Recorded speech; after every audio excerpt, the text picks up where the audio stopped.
सिद्धेश्वर संत श्री गुलाब बाबा लीला तरंगिणी। ओम समर्थ सद्गुरु गुलाब बाबाय नमः।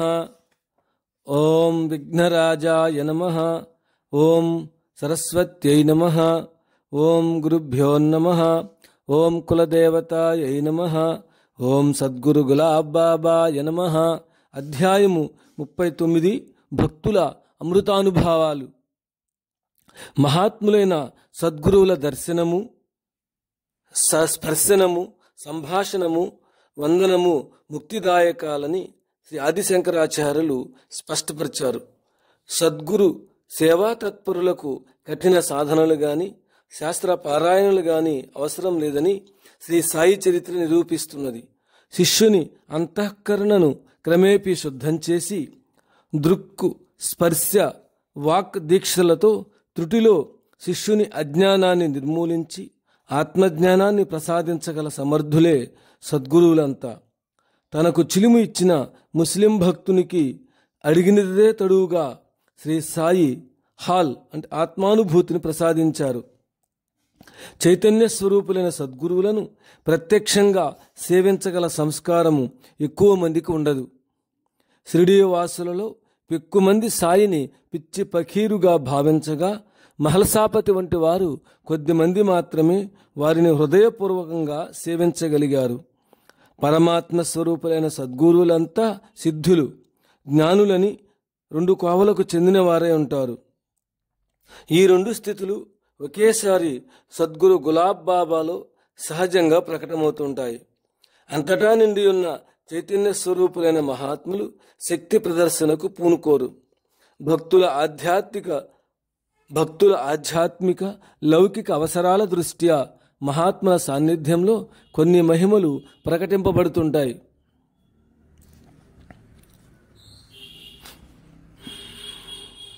ఇవి భక్తులకు భగవంతునిపై గల విశ్వాసాలను ఇనుమడింపచేస్తాయి. శ్రీ గులాబ్ బాబాను అనన్యంగా సేవిస్తున్న భక్తులు వారి సన్నిధిలో ఎన్నో అమృతానుభవాలను పొందారు. అట్టి భక్తుల అనుభవాలను ఈ అధ్యాయంలో తెలియపరచడమైనది. స్వర్గీయ శ్రీ బూరే గారు అకోలా నివాసి. వయస్సు 78 సంవత్సరాల వరకు జీవించారు. ఆర్మీలో పనిచేసి రిటైర్ అయ్యాక విద్యుత్ శక్తి శాఖలో పనిచేసి పదవీ విరమణ చేసిన విద్యాధికుడు. శ్రీ తుకడే మహారాజ్ అనే సిద్ధపురుషుని మహాత్మా గాంధీ, నెహ్రూ, రాజేంద్ర ప్రసాదులకు పరిచయం చేసి స్వాతంత్ర సిద్ధికై ఆశీస్సులిప్పించిన ధన్యజీవి. బూరే బాబా మహిమల గూర్చి ఇలా తెలియచేశారు. ఒక మార్వాడి భక్తుడు బాబాను తన బంగళాకు ఆహ్వానించారు. ఆ బంగళాలో 20 గదులున్నవి. వీరు బాబా భజన సంకీర్తన కార్యక్రమాన్ని ఏర్పాటు చేయడంలో నిమగ్నులై ఉన్నారు. మొన్నట్లుండి బాబా అదృశ్యులయ్యారు. బాబా కొరకు ఊరంతా గాలించడమే కాక తమ బంగళాలో ఉన్న అన్ని గదులలో వెదుకుచు తాళం వేసిన ఒక గది వద్దకు రాగానే బూరే ఆ గృహ యజమానిని పిలిచి ఈ గదిలో ఏమున్నదని ప్రశ్నించారు. ఆయన లంబరు గది అని అన్నారు. తాళం తెరిచి చూడగా ఒక ఉయ్యాలలో బాలకృష్ణుని వలె నిద్రపోతున్నారు. బాబా, మమ్మల్ని చాలా శ్రమ పెట్టావు గదయ్యా అని బూరే అనగానే, ఏం చేయమంటావు బూరే సాబ్ గారు, నేను చాలా అలసిపోయానయ్యా అని బాబా అనగానే అందరూ పట్ట చెక్కలయ్యాలా నవ్వారు. 1957వ సంవత్సరంలో నేను అంటే బూరే మరికొందరు భక్తులు బాబాతో కలిసి నాగపూర్ నుండి కాటేలుకు జీబులో వస్తుండగా పెద్ద వర్షం ప్రారంభమైంది. భారీ వర్షాన్ని కూడా లెక్క చేయకుండా మేము కాటేలు చేరాం. జీపు ఆగిన తరువాత చూస్తే జీపుపై వర్షపు బిందువులు కానీ లేక తడిసిన ఆనవాళ్లు కానీ కనిపించలేదు. వరుణదేవుడు జీపుకు ఛత్రము పట్టినట్లు భక్తులంతా తలిచారు. మరొకసారి మేమంతా బాబాతో కలిసి నాగపూర్ నుండి కాటేలు వస్తుండగా కొండాలి గ్రామానికి 4-5 మైళ్ళ దూరంలో బాబా కారు నాపి నిద్ర నుండి నన్ను లేపి, బూరే గారు టీ తాగుతారా అని అడిగారు. బాబా ఈ మార్గ మధ్యంలో ఊరు లేని చోట, పైగా ఈ అర్ధరాత్రి వేళ టీ ఎక్కడ దొరుకుతుందని అడిగారు. బాబా లఘుశంకకు దిగారు. నేను కూడా దిగి రోడ్డు పక్కనున్న ఒక గుడిసెను చూచాను. అందులో ఉకాండ్యా అనే వ్యక్తి పొయ్యి మీద టీ కాగబెడుతున్నాడు.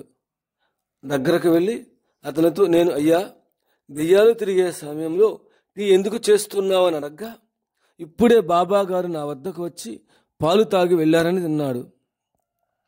బాబా నా దగ్గరుంటే నీ దగ్గరకు వచ్చి పాలు ఎలా తాగి వెళ్ళారని ఎదురు ప్రశ్న వేశాను. అతను చిరునవ్వు నవ్వుతూ సమాధానం చెప్పకుండా మిన్నకున్నాడు. తర్వాత విచారిస్తే ఉకాండ్యా అనే వ్యక్తి కొండాలి గ్రామంలో లేరని గ్రామస్తులు చెప్పారు. దీన్ని బట్టి చూస్తే టీ తయారు చేస్తున్న వ్యక్తి అగ్నిదేవుడే ఉండవచ్చునని నా అభిప్రాయం. ఆ రోజుల్లో బాబాకు కాటేల్లో ఆశ్రమం లేదు. అది ఒక నిర్జనారణ్యం. ఆ రాత్రి మేము అక్కడే నిద్రించాం. నేను ఉదయాన్నే లేచి చూడగా బాబా మేము పడుకున్న చోట లేరు. వెతగ్గా బాబా ఒక శిథిలావస్థలో ఉన్న గుడిసెలో పవళించి ఉన్నారు. నేను పోయి చూడగా బాబా తల వద్ద ఒక పెద్ద నాగుపాము పడగ విప్పి ఆడుతున్నది. నేను గాబరాపడి బాబా అని గట్టిగా కేకవేశాను. ఆయన లేచి ఆ పాముపై చొక్కాను వేశారు. ఆ పాముగా వచ్చిన పుణ్యపురుషుడు ఎవరో. బొంబాయి సంఘటన 1965 సంవత్సరంలో మేమొక బాడుగ వ్యానులో పండరీపురం నుండి బొంబాయి వెళ్ళాం. సాటి భక్తులంతా నగరంలోని ముఖ్య ప్రదేశాలను చూడ్డానికి వెళ్ళారు. నేను మాత్రము వెళ్ళలేదు. బూరే గారు మీరెందుకు వెళ్ళలేదని బాబా నన్ను అడిగారు. బాబా, నేను ఆర్మీ పని చేసే రోజుల్లో బొంబాయిలో 6 సంవత్సరాలు ఉన్నాను. నేనన్నీ చూచినవి.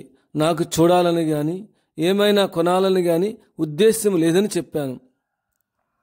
అప్పుడు బాబా మేము పడుకున్న పెద్ద పరజాను ఎత్తమని చెప్పారు. దాన్ని ఎత్తి చూడగా 100 రూపాయల కట్టలు కొన్ని కనిపించాయి. కావలసినంత డబ్బు తీసుకుని ఇష్టమైన వస్తువులను కొనుక్కోమని బాబా నాతో అన్నారు. ముకులిత హస్తాలతో నమస్కారం చేసి ఇవి ఎక్కడి నుండి వచ్చాయో అక్కడికే పంపమని బాబాను ప్రార్థించాను. ఆయన ఆజ్ఞాపించగా అవి అదృశ్యమైనాయి. ఈ విషయంలో బాబా నన్ను పరీక్షించతలిచారని తోచింది. రైలును ఆపుట. ఒకసారి మేమంతా బాబాతో కలిసి కారులో కాటేలు నుండి షేగాం వెళ్తున్నాం. షేగాం రైల్వే స్టేషన్కు సమీపిస్తుండగా రైలు బండి కదిలిపోతున్నది. అప్పుడు బాబా బూరేతో రైలు బండిని ఆపండి అని అన్నారు. బాబా, ఇదేమైనా ఎద్దుల బండి ఆపడానికి అని నేను విన్నవించుకున్నాను. అలాగా అంటూ బాబా చెయ్యెత్తగానే రైలు బండి ఆగింది. రైలు డ్రైవరు, గార్డు ఎవరైనా గొలుసు రాగారా అని ప్రతి కంపార్ట్మెంట్ను తనిఖీ చేశారు. కానీ ఎవరూ లాగినట్లు కనపడలేదు. వారు బాబాను చూచి ఇది బాబా లీలగా అర్థం చేసుకున్నారు. మేమంతా రైలు ఎక్కాక రైలు బయలుదేరింది. శ్రీ బూరేకు గజానన్ మహారాజ్ దర్శనము ఎలా కలిగింది? బూరే బాబాను తన ప్రాణంతో సమానంగా భావిస్తారు. ఒక రోజున శ్రీ గజానన్ మహారాజ్ సమాధిని దర్శించి రమ్మని బాబా బూరేకు చెప్పారు. నేను ప్రతిరోజు గజానన్ మహారాజ్ సమాధిని దర్శించడానికి వెళుతుంటాను, కానీ ఈరోజు ఎందుచేతనో వెళ్ళాలని అనిపించలేదని బూరే బాబాతో అన్నారు. బాబా ఆజ్ఞ మేరరాదని బూరే తన మనస్సులో తలపోసి మరో 2 భక్తులతో గజానన్ మహారాజ్ సమాధిని దర్శించారు. వారంతా బయటకు వచ్చి ఆలయ ప్రాంగణంలో కూర్చొని మాట్లాడుకుంటున్నారు. కాళ్ళు చచ్చుబడి ఉన్న ఒక అమ్మాయిని ఆమె తల్లిదండ్రులు గజానన్ మహారాజ్ సమాధికి ప్రదక్షిణలు చేయించి బయటకు మూసుకొని వస్తున్నారు. ఈ సన్నివేశాన్ని చూచిన బూరే గారి మనస్సు తల్లడిల్లింది. బంగారు బొమ్మలాగున్న ఆ అమ్మాయికి అంతటి అంగవైకల్యము సృష్టి విధాత ఎందుకు కల్పించారో అని బూరే బాధపడ్డారు. ఇంతలో పట్టుపంచ బనీను ధరించిన ఒక అజ్ఞాత వ్యక్తి బూరేను సమీపించి ఇలా అన్నారు. మనకు అన్నీ ఉన్నా భగవంతుడు ఏదో ఒక లోపాన్ని కర్మానుసారంగా కలుగజేస్తుంటారు. మానవ జన్మ ఎత్తిన వారంతా ప్రారబ్ధాన్ని అనుభవించవలసింది అంటూ నేను కూడా అంగవైకల్యంతో జన్మించాను. గత 11 సంవత్సరాల నుండి భక్తి శ్రద్ధలతో శ్రీ గజానన్ మహారాజ్ సమాధికి ప్రదక్షిణలు చేశాను. వారి కృప వలన అంగవైకల్యం తొలగింది. ఇప్పుడు బాగా నడవగలుగుచున్నాను అని అంటూ వచ్చినంత వేగంగా అక్కడి నుంచి వెళ్ళిపోయాడు. ఇక్కడ జరిగిన విషయాన్ని బూరే బాబాతో చెప్పారు. ఆ అజ్ఞాత వ్యక్తి ఎవరో కాదు, ఆయనే గజానన్ మహారాజ్ అని బాబా అన్నారు. బూరేకు గిర్రున తల తిరిగినట్లయింది. సమాధి చెందిన సిద్ధపురుషులు భౌతికంగా కనిపిస్తోన్న విషయాన్ని బూరేకు అనుభవపూర్వకంగా బాబా తెలియచేశారు. స్వర్గీయ ఇండోర్ మాతాజీ శ్రీ మాతాజీ దర్బార్ ఇండోర్ జిల్లాలో ఛత్రీబాగ్ రాజస్వాం అను ప్రదేశంలో ఉంది. అతీంద్రియ శక్తులు కలిగిన దైవ సంపన్నురాలు, శివభక్తురాలు. ఈమెను బాబా మాతాజీ అని పిలుస్తారు. తన అనుభవాన్ని ఇలా తెలియచేసింది. ఒకసారి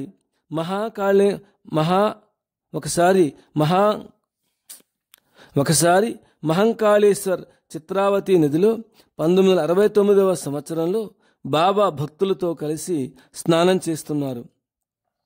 బాబా ఆ నదిలో నుండి ఈశ్వరుని పాదుకలు తీసి నాకు ఇచ్చారు. నా ఇష్టదైవము శివభగవానుడు కాన బాబా ఆ పాదుకలను నాకు బహూకరించారు. ఇప్పటికీ ఆ పాదుకలు ఇండోర్లోని సంత్ గులాబ్ బాబా ఆశ్రమంలో చూడవచ్చు. డాక్టర్ నీరజ నయన్ రాయ్పూర్. వీరు ప్రస్తుతం రాయ్పూర్ మధ్యప్రదేశ్ జవహర్లాల్ నెహ్రూ మెడికల్ కాలేజీలో ప్రొఫెసర్గా పనిచేస్తున్నారు. ఈయన భార్య డాక్టర్ ఎన్ఎన్ ఠాకర్ ఎండి. వీరు కూడా గవర్నమెంట్ డాక్టర్గా పనిచేస్తున్నారు. వీరికి ఒక కుమారుడు, కుమార్తె ఉన్నారు. ఒకసారి డాక్టర్ గారు తన కుమారుడు చదవలేదని గట్టిగా మందలించగా పిల్లవాడు ఇంటి నుండి పారిపోయాడు.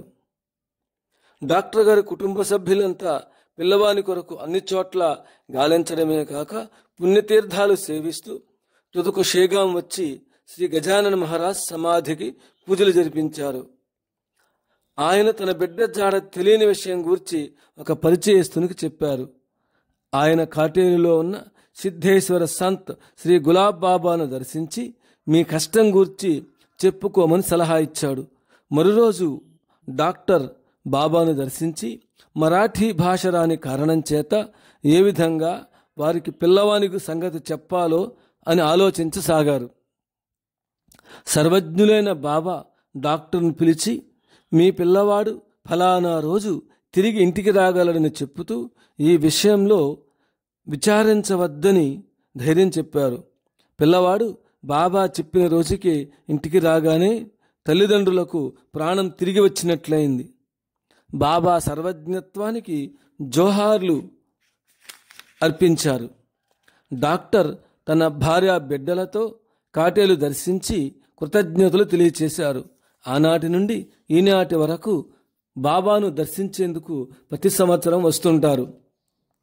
ఒకసారి గోకులాష్టమి పండుగకు వేలాది భక్తులు భారతదేశము నలుమూలల నుండి బాబాను దర్శించేందుకు కాటేలుకు వచ్చారు.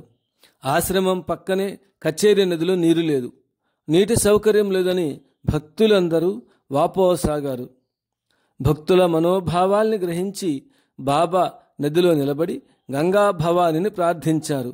వర్షం పడకుండానే నదిలో 2.5 అడుగుల ఎత్తులో నీరు ఎగువ నుండి ప్రవహించింది.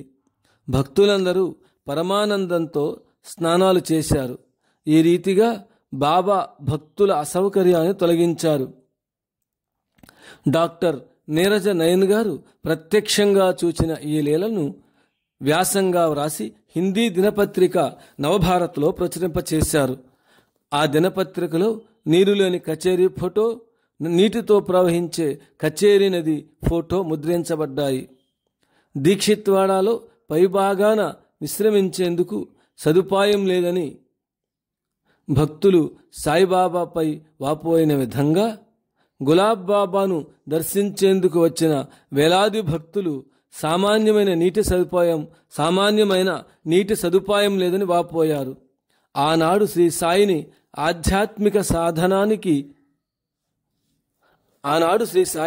ఆధ్యాత్మిక సౌధానికి చేరేటందుకు అడగని విధంగా ఈనాడు గులాబ్ బాబాను భక్తులు ఆధ్యాత్మిక సౌధానికి చేర్చమని అడిగే అదృష్టానికి నోచుకోలేక సామాన్యమైన కోరికనే కోరుకున్నారు. భగవంతుడు ప్రత్యక్షమైన సరైన రీతిన వరాలను అడిగేందుకు వివేకం ఉండాలి కదా. శ్రీ సుధీర్ మహత్రే, ఘట్కోవర్, బొంబాయి తన అమృతానుభవాలను తెలియచేస్తూ శ్రీ గులాబ్ బాబా నవయువకుల పెన్నిధి అని శ్లాఘించారు. పూజ్యులైన బాబాతో మాకు 10 సంవత్సరాల సన్నిహిత సంబంధం ఉంది. ఆధునిక విజ్ఞాన శాస్త్రాల ప్రభావం వల్ల నేటి యువకులు మహనీయులను సేవించలేకపోతున్నారు. బాబా అత్యున్నత స్థాయికి చెందిన మహాత్మునిగా యువకులమైన మాకు అనేక అమృతానుభవాలను కలుగజేసి మా హృదయాలను దోచుకున్నారు. మా అన్న మతిస్థిమితం తప్పి పిచ్చివాడయ్యాడు. మా నాన్న అతన్ని బాబా దర్శనానికి కాటేలు తీసుకొచ్చాడు. ప్రథమ దర్శనంతోనే అతనికి స్వస్థత చేకూరింది. బాబా యొక్క అద్భుత శక్తికి మేమంతా భక్తులుగా మారాము. ఆ రోజుల్లో బాబా బొంబాయికి అరుదుగా వస్తూ కొందరి భక్తుల ఇండ్లలోనే ఉండేవారు. బొంబాయిలోని శ్రీ గులాబ్ బాబా భక్తులంతా యువకులే. అంత పిన్న వయస్సులో మహాత్ములను సేవించే సంస్కారం వారిలో మేల్కొన్నదంటే అది బాబా మహిమ ప్రభావం అనే చెప్పాలి.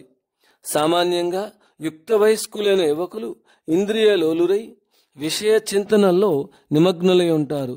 ఈ కారణంగా ఈనాటి తరానికి చెందిన యువకులు సత్పురుషులను పూజించేందుకు ఇష్టపడరు. యువకుల ఆశయాలు, ఈనాటి ఆలోచనలు వేరువేరుగా ఉంటాయి. ఇలాంటి యువకుల్లో నేనొకరిని చెప్పాలి.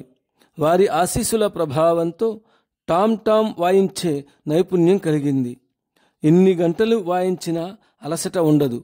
ఒకసారి కాటేలు ఆశ్రమానికి రంగులు వేసే సేవను బాబా బొంబాయి యువ భక్తులకు కేటాయించారు. బాబా ఇచ్చిన 1 లీటరు నల్ల రంగుతో రంగులు వేయడం ప్రారంభించాము. ఇన్ని రోజులు వాడినా ఆ డబ్బాలోని నల్ల రంగు తగ్గకపోవడం మమ్మల్ని రోజు ఆశ్చర్యపరిచేది. ఇది బాబా మహిమే.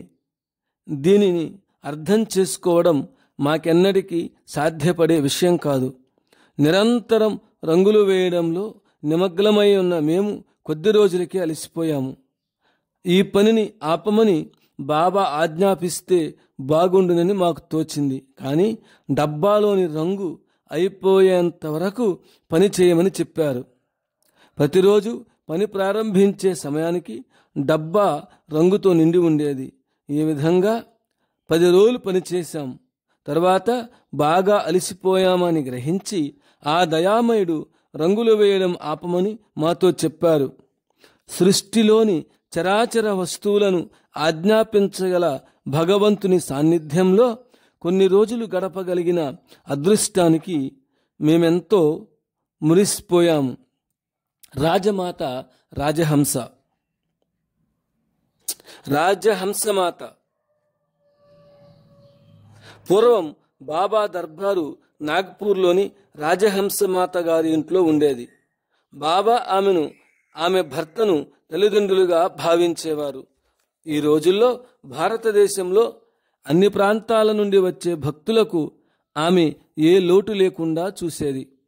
అహోరాత్రులు భక్తులకు సేవ చేస్తున్నా ఆమె తన ఆధిక్యతను చాటుకోకుండా ఇదంతా బాబాయే చేస్తున్నారు, నిమిత్త మాతృరాలను అనేది. ఆమె భర్త మననశయ్యపై ఉండి బాబా నామస్మరణ చేస్తూ బాబాను చూస్తూనే ప్రాణాలు విడిచారు. చైతన్యంలో లయించగానే వారి కన్నులు మూతబడ్డాయి. బాబా స్వయంగా దగ్గరుండి సమాధి చేయించి ఉత్తమ గతులు ప్రసాదించారు. మహాత్ముల సాన్నిధ్యంలో మరణించిన జీవులన్నింటికీ ఉత్తమగతులు ప్రాప్తిస్తాయని శాస్త్రవాక్యం. బాబా రాజహంసమాతను మాయి అని సంబోధించేవారు. ఒక మాతృమూర్తి తన బిడ్డలను ఏ విధంగా చూచుకుంటుందో అదేవిధంగా బాబాను ఆమె కంటికి రెప్పలాగా చూసుకునేది. ఇంకొక విధంగా చెప్పాలంటే బాబాకు తల్లి లేని కొరత తీర్చేది. శ్రీ తిలివా అనే భక్తుడు బాబాను నీడగా అనుసరించే అదృష్టశాలి. మహాత్ములను నిరంతరం సేవించే భాగ్యం కోటికొక్కరికి మాత్రమే కలుగుతుంది. ఈ రోజులలో మహాత్ములు సేవించే వారి సంఖ్య కూడా చాలా తక్కువగా ఉందనే చెప్పాలి. తిలివా బాబా గూర్చి ఈ విధంగా ప్రస్తావించాడు. బాబాను అందరూ సేవించడం చాలా కష్టం. షిరిడీ సాయినాథుడు కూడా నా గురువును నేను సేవించినట్లు నన్ను సేవించేవాడు ఒక్కడూ లేడని తాను మహాసమాధి చెందే ముందు అన్నారు. ఆనాడు ఈనాడు శ్రీ సాయికి శిష్యులు అనదగిన వారు ఎవ్వరూ లేరు. మిగిలిన వారంతా సామాన్య భక్తులే.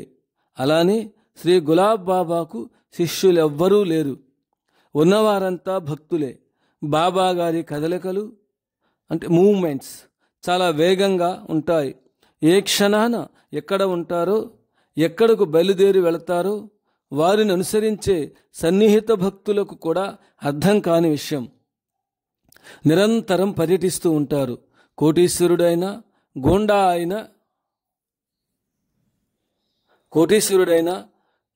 అయినా బందిపోటు దొంగ అయినా రిక్షావాడైనా భిక్షగాడైనా అందరినీ సమానంగా ఆదరిస్తారు.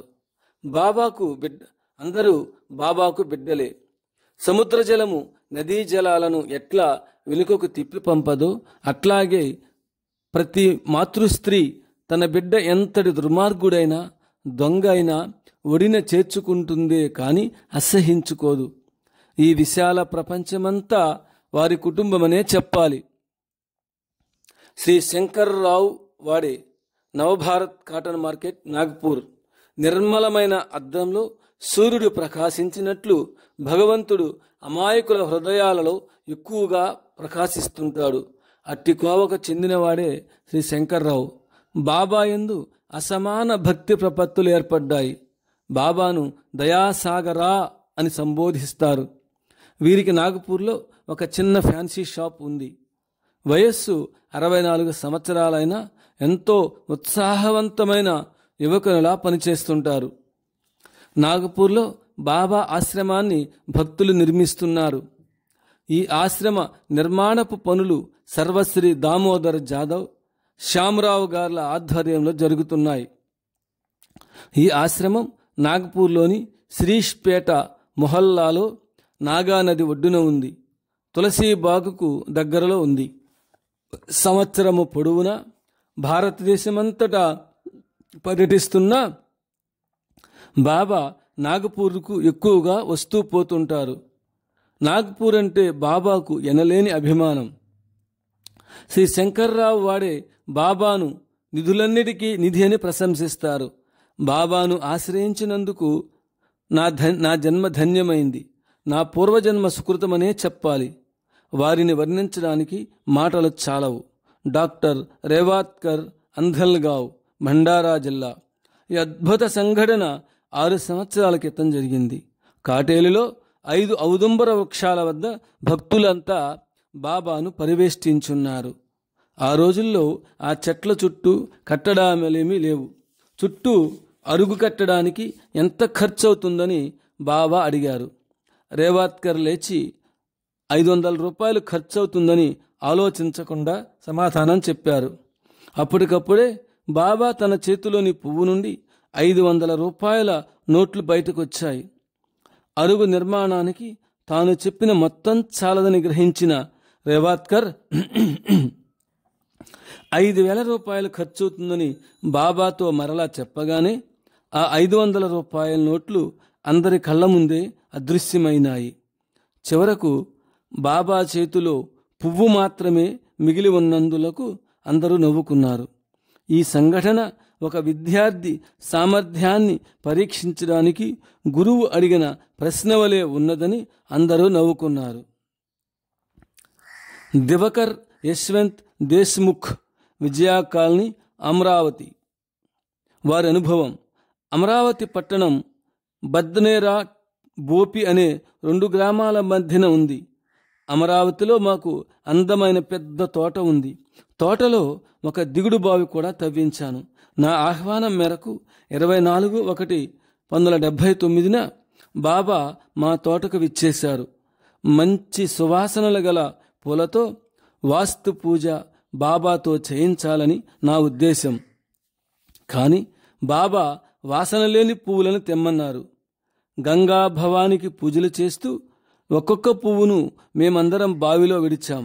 తరువాత బాబా శ్రీ గజానన మహారాజ్కి జై అని చెప్పమన్నారు. అలానే చెప్పాము. అందరినీ మెట్ల మీదుగా బావిలోనికి దిగి బావి అడుగు భాగాన్ని చూడమన్నారు. మాకందరకు బావి అడుగున కుప్పలు కుప్పలుగా పడి ఉన్న గులాబీ పుష్పాలు కనిపించాయి. 28/1/1979 మేమంతా కచేరీ నది ఒడ్డున కూర్చొని ఉన్నాము. నేను కాటేలు ఆశ్రమానికి 11,000 ఇవ్వాలని సంకల్పించుకున్నానే గాని ఎవరికీ చెప్పలేదు.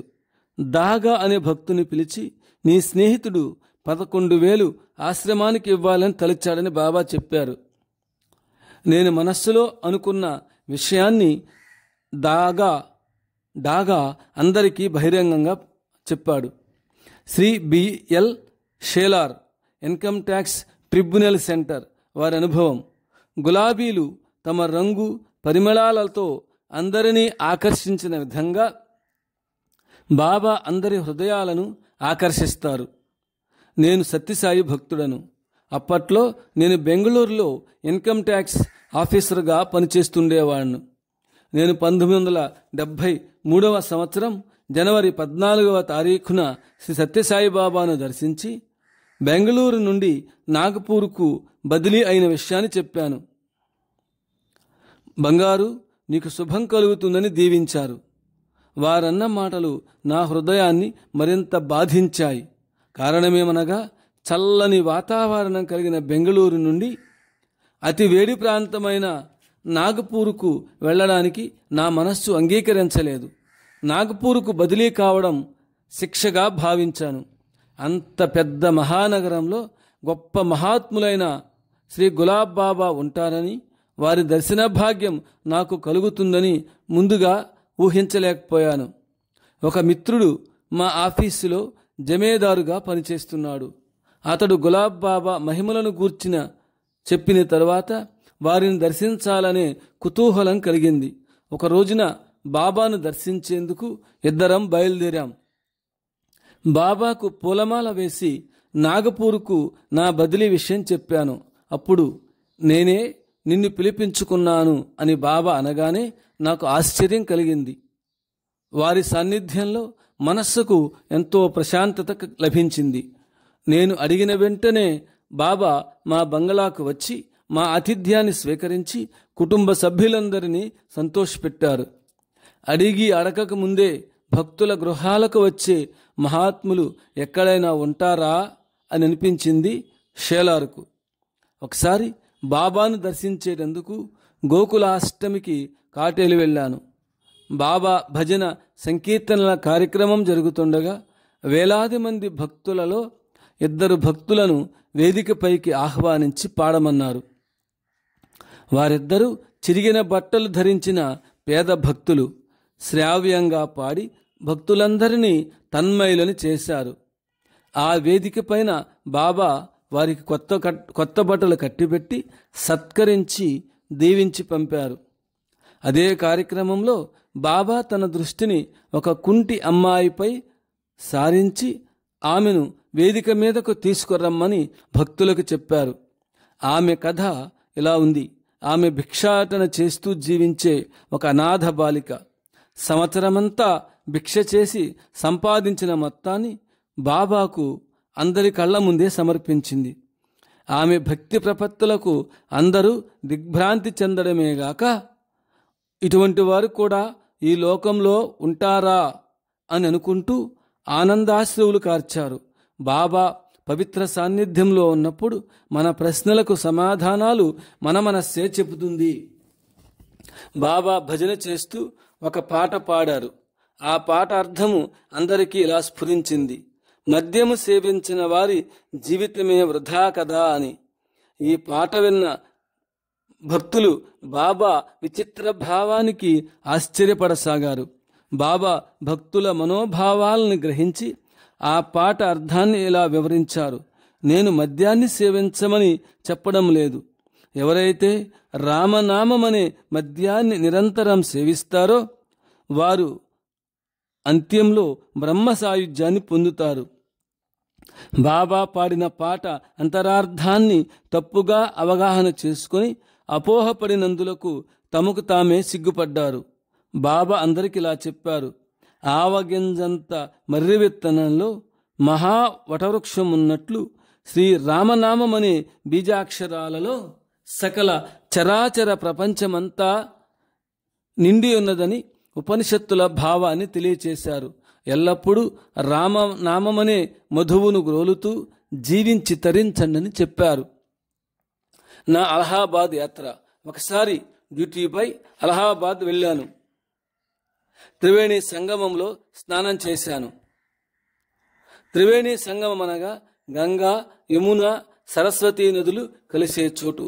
హిందూ సాంప్రదాయాన్ని అనుసరించి కన్నులు మోడ్చి ఆ నదులకు పాలు అర్ఘ్యముగా సమర్పించాను. కళ్ళు తెరిచి చూచేటప్పటికి ఒక గులాబీ పువ్వు నీటి మీద తేలియాడుతూ నా ముందుకు వచ్చింది. బాబా, మీరు ఇక్కడకు కూడా వచ్చి నాకు దర్శనమిచ్చావయ్యా అని అనుకుంటుండగా నా కళ్ళలో ఆనంద బాష్పాలు తిరిగాయి. అహ్మదాబాద్ సంఘటన. ఒకనాడు అహ్మదాబాదుకు డ్యూటీ మీద వెళ్ళడం జరిగింది. నేను అక్కడకు వెళ్ళినా బాబా ఫోటో నేను ఎక్కడకు వెళ్ళినా బాబా ఫోటో నా వద్దనే ఉంటుంది. 31/1/1979 అకస్మాత్తుగా నాకు జబ్బు చేసిన కారణాన స్వామి వివేకానంద హాస్పిటల్లో ఒక స్పెషల్ రూమ్లో 21 రోజులు ఉన్నాను. లేవలేని కారణాన బాబా ఫోటోకు అగరబత్తీలు వెలిగించమని మా జమేదారుకు చెప్పాను. నా గదిలోనే శ్రీ రామకృష్ణ పరమహంస ఫోటో కూడా ఉంది. విశేషమేమనగా ఒక పూలు అమ్మేవారు అక్కడి రోగులకు నాకు ఒక గులాబీ పువ్వు ప్రతిరోజు ఇచ్చి వెళ్ళేవారు. ఆ గులాబీ పువ్వునే నా కుమారుడు భార్య బాబా పటానికి భక్తితో పెట్టి నమస్కరించేవారు. ఒకనాడు నా భార్య బకెట్తో నీరు తెస్తుండగా కాలు జారి బోర్లా పడింది. ఆ సమయంలో ఆమె బాబాను స్మరించింది. పడిన కారణంగా దెబ్బ తగిలి ఛాతీ నొప్పితో బాధపడింది. ఛాతీ ఎముకలు విరిగాయని అనుమానంతో ఎక్స్రే కూడా తీయించాం. ఎక్స్రే రిపోర్ట్లో ఛాతీ ఎముకలు విరగలేదని నిర్ధారణ అయింది. ఈ విధంగా బాబా మా ఇద్దరినీ కాపాడారు. మానవ రూపాన్ని ధరించిన భగవత్ స్వరూపుడైన బాబాను ఎన్నటికీ మరువలేము. జన్మ జన్మాలకు రుణపడి ఉంటాను. భక్తజన హృదయాలలో బాబా ఆరని అనుభవ దీపాలుగా వెలుగొందుతున్నారు. వారి అమృతవచనాలు అమృత సందేశాలై భక్తుల హృదయాలను చొరగొని ఆనందం కలుగజేస్తుంటాయి. శ్రీమతి మాంగాదేవి హరగోపాల్. ఆమె తన అనుభవాన్ని ఇలా తెలియచేస్తున్నది: చాలా కాలం నుండి ఆస్తమాతో బాధపడుతున్నాను. రోజురోజుకి రోగం ఎక్కువ కాజొచ్చింది. డాక్టర్లు ఎక్స్రే తీసి ఒక ఊపిరితిత్తు చెడిపోయిందని చెప్పారు. జీవించే ఆశ క్రమేణా సన్నగిల్లింది. బాబా పాదాలపై పడి నా బాధ విన్నవించుకున్నాను. వారి ఫోటోకు నిత్యము పూలమాలలు వేసి పూజలు చేయడం ప్రారంభించాను. క్రమేణా ఆరోగ్యం మెరుగుపడసాగింది. మరలా డాక్టర్లు ఎక్స్రే తీశారు. చెడిపోయిన ఊపిరితిత్తి బాగైనందులకు డాక్టర్లు ఆశ్చర్యపడ్డారు. జబ్బు పూర్తిగా నివారణ అయిందని డాక్టర్లు చెప్పగా నాకెంతో ఆనందం కలిగింది. బాబా నాకు పునర్జన్మ ప్రసాదించారు. మా వారు ఎక్కడికి బయలుదేరి వెళ్ళినా బాబా ఫోటో వారి వెంట ఉంటుంది. బాబా అనంత శక్తి మమ్మల్ని అనేక కష్టాల నుండి కాపాడింది. అండగా నిలిచి రక్షణ కలిగిస్తున్నారు. బాబా కృపాదృష్టి ఎల్లప్పుడూ మాపై ఉండాలని, రాబోయే జన్మ పరంపరలందు కూడా బాబా నామస్మరణ మరువకుండాలని మా ప్రగాఢమైన వాంఛ. శ్రీమతి మోహిని ప్రకాశ్ గుల్, పంజాబ్ వాస్తవ్యులు. వారిలా తెలియచేస్తున్నారు. ఇది కలియుగంలో సత్యయుగ సంధికాల సమయం. ఒకదాని ప్రస్థానము మరొకదాని ఆగమనము జరిగే సమయంలో స్వయంగా భగవంతుడు పృథ్వీపై అవతరించి ఉన్నాడు. సంతులకు సిద్ధపురుషులకు పుట్టినిల్లు అయిన మహారాష్ట్ర పవిత్ర భూమిపై అమరావతి జిల్లాలోని టాకర్ఖేడాను గ్రామమునందు 1932వ సంవత్సరం జూన్ నెల 30వ తేదీ పవిత్ర కృష్ణాష్టమి నాడు రాత్రి 12 గంటలకు ఉమక్ వంశమునందు తానై తల్లి గర్భాన శ్రీ గులాబ్ బాబా జన్మించారు. నిరాకార శక్తి ఆకార రూపం ధరించింది. రుద్రుడు నారాయణ రూపముల యొక్క కాంతులను వెదజల్లుతూ ఈ విద్యుత్ మెరుపు తన భక్తుల మనస్సులలో ఒకసారి శివనాథం యొక్క శంఖాన్ని మ్రోగిస్తూ మరొకసారి రాధేశ్యాముని మురళిని వాయిస్తూ ఉంటుంది.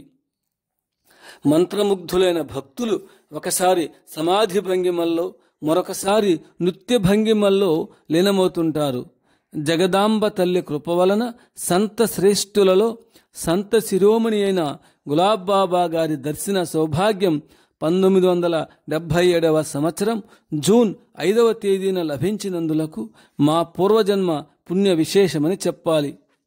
నేను, నా భర్త గారైన మేజర్ దేవేంద్ర ప్రకాష్, నా 2 కుమారులు సన్మార్గంలో జీవిస్తూ మా జీవితాలను కొనసాగించాలని ఓం శ్రీ గులాబ్ నారాయణుని నామాన్ని నిరంతరం జపం చేస్తూ అంతిమ సమయాన పరమగతి పొందాలని ప్రార్థిస్తున్నాను. W.G. Kakarai, retired deputy collector, Gwalior, Madhya Pradesh. బాబాను లక్షలాది మంది గోపాలకృష్ణుని అవతారంగా కీర్తిస్తుండడం విన్న మీదట బాబా దైవాంశ సంభూతుడన్న విషయంలో శ్రీ కాకరేకు అనుమానం ఉండేది. 1992వ సంవత్సరం జూన్ 5వ తేదీన బాబా వెంట కురుక్షేత్రం వెళ్లే భాగ్యం ఆయనకు కలిగింది. కురుక్షేత్రం వద్ద బాణగంగా అనే మందిరం ఉంది. ఆ మందిర పూజారిని హరిదాస్ బాబా అని పిలుస్తారు. భక్త పరివారంతో బాణగంగా మందిరంలోనికి వెళుతున్న బాబా శ్రీ కాకరేతో ఇలా అన్నారు: మేము మందిరం లోపలికి వెళ్ళి వచ్చేంత వరకు హరిదాస్ బాబాతో మాట్లాడుతుండండి. కాకరే హరిదాస్ బాబా దగ్గరకు వెళ్ళాడు. అతని మనోగతాన్ని గ్రహించిన హరిదాస్ బాబా కాకరేతో ఇలా అన్నారు: మీకు బాబా ఎవరో చాలా కాలం నుండి అనుమానం ఉంది కదా. మీకు కలిగిన అనుమానం తీర్చేటందులకు బాబా మిమ్మల్ని నా వద్దకు పంపారు. మీరంతా కలిసి వచ్చేటప్పుడు నాకు బాబా కృష్ణ భగవానునిగా దర్శనమిచ్చి నన్ను అనుగ్రహించారు.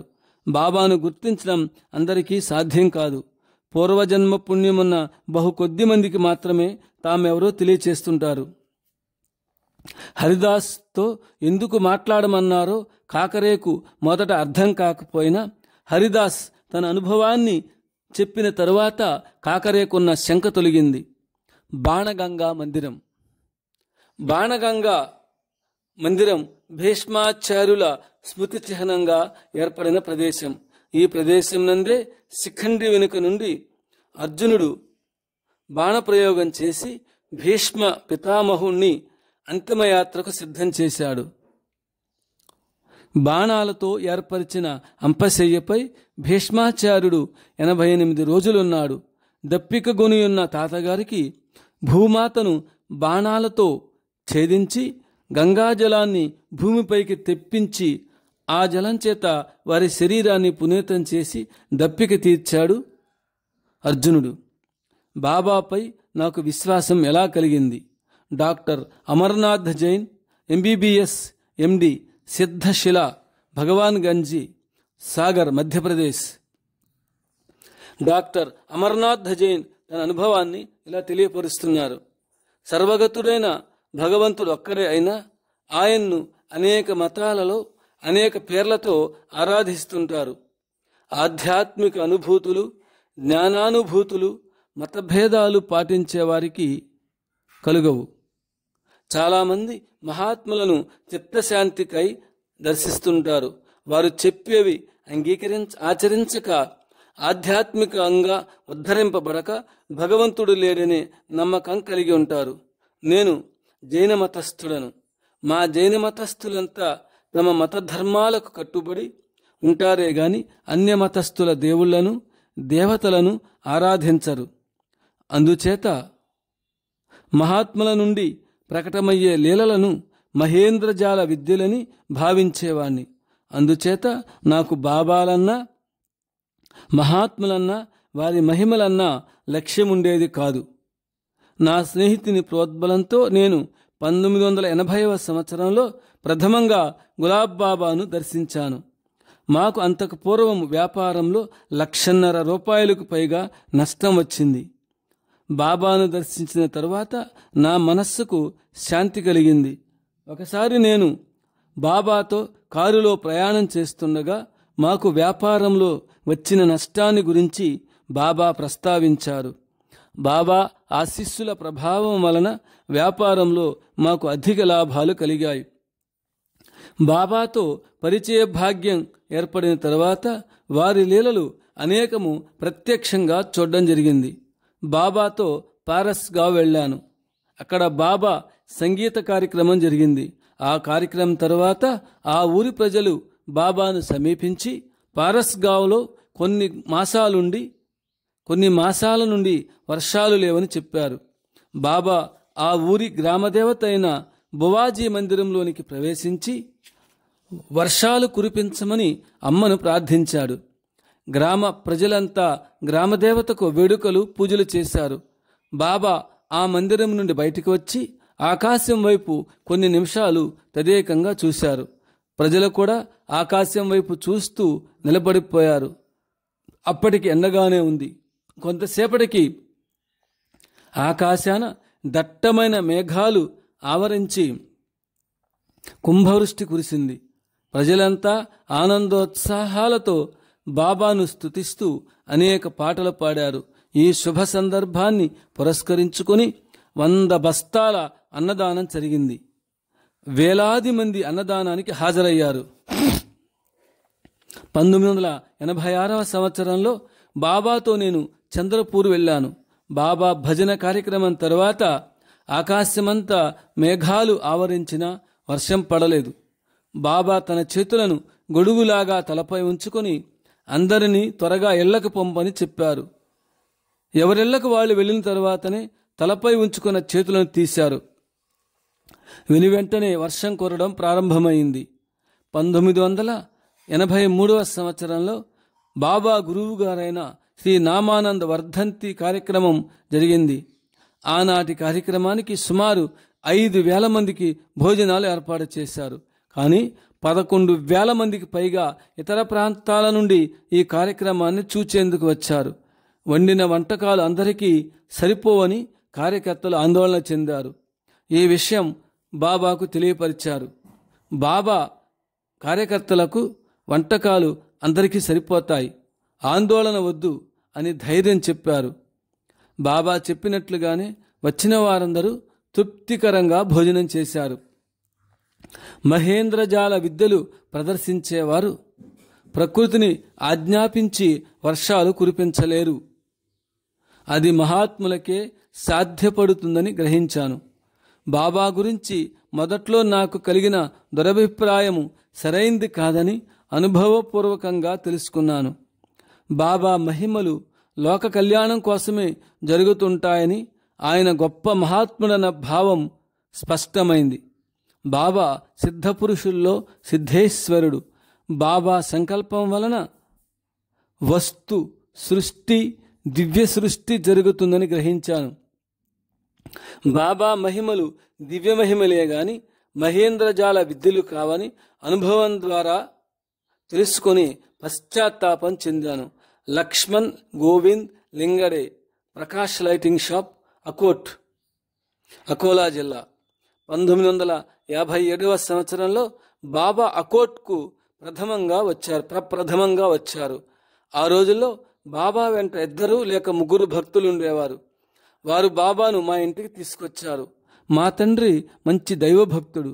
బాబా భగవంతుని అవతారమని, భక్తి శ్రద్ధలతో సేవించమని మా తండ్రి చెప్పారు. మాది చాలా పేద కుటుంబం. ఒక పూట తిని ఒక పూట పస్తులతో కాలం గడిపే రోజులవి. 1961 సంవత్సరంలో మా ఇల్లు అగ్ని ప్రమాదానికి గురైంది. ఇంట్లో ఉన్న వస్తువులన్నీ కాలిపోయినా బాబా ఫోటో మాత్రం కాలనందులకు అందరూ ఆశ్చర్యపడ్డారు. ఈ సంఘటన వల్ల బాబా దైవాంశ సంభూతుడని మా నాన్న చెప్పిన మాటలు నాకు జ్ఞప్తికొచ్చాయి. మా అన్నయ్య కుమారునికి న్యూమోనియా వ్యాధి వచ్చింది. డాక్టర్లు వైద్యం చేసినా వ్యాధి తగ్గలేదు. బాబా కృప వల్ల అతన్ని పీడిస్తున్న వ్యాధి నయమైంది. ఇంట్లో గడవనందున ఒక లైటింగ్ కంపెనీలో నేను కూలీ పని చేస్తుండేవాణ్ణి. బాబా సలహాపై ఒక చిన్న జనరేటర్ కొని లైటింగ్ షాప్ పెట్టాను. వ్యాపారం క్రమేణా వృద్ధి చెందింది. 1965 సంవత్సరంలో ఒక వ్యాను బాడుగకు తీసుకొని మహాశివరాత్రికి కాటేలులో లైటింగ్ ఏర్పాటు చేశాను. అది నా సొంతమవుతుందని బాబా చెప్పారు. వ్యాను యజమాని కాటేలు వచ్చి వ్యానును కొనమని కోరాడు. 2-3 వేలు అడ్వాన్స్ ఇచ్చి మిగతాది తర్వాత ఇవ్వమని నాకు చెప్పాడు. వ్యాను కొన్న తర్వాత వ్యాపారం బాగా అభివృద్ధి చెందింది. ఈ అభివృద్ధికి బాబా ఆశీస్సులే కారణమైనందున కృతజ్ఞతా భావంతో నేను ప్రతి సంవత్సరం టాకర్ ఖేడాలలో జరిగే పండుగ పర్వదినాల్లో నా సొంత ఖర్చులతో లైటింగ్ ఏర్పాట్లు చేస్తున్నాను.